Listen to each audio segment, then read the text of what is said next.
Fradapo ke fuka o ke miningia.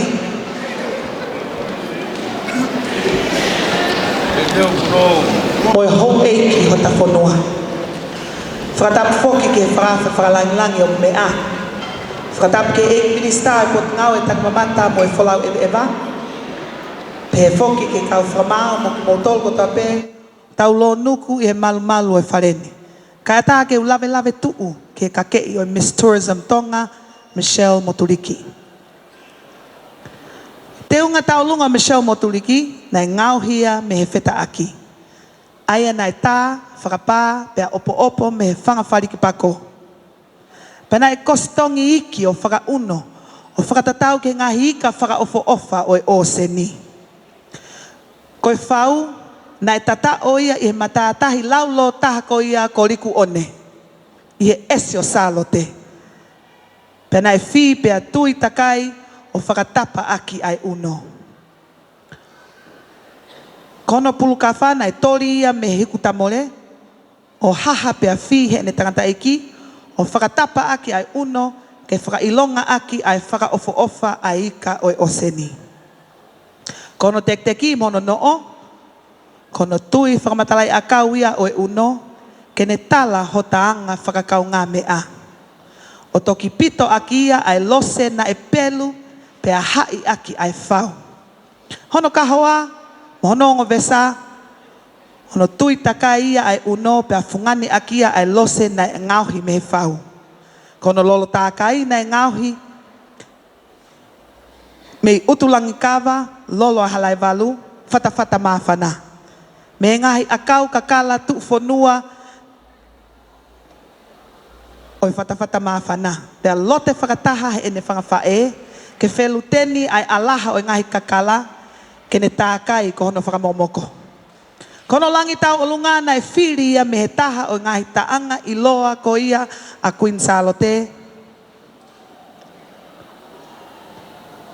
Ko e alamu e toa i he whangawhetau.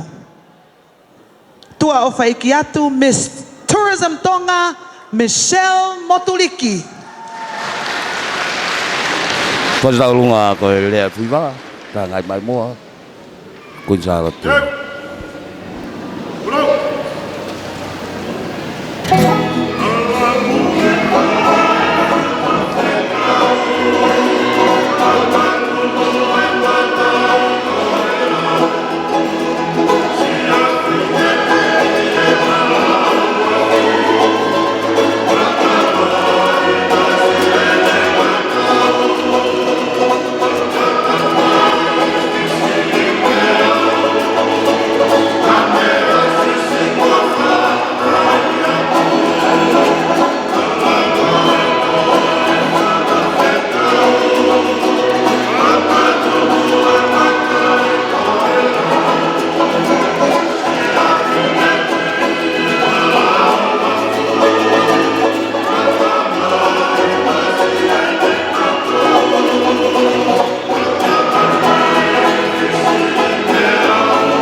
Miss Tourism Tonga, Miss Michelle Moturiki. Motor pas pasig mai.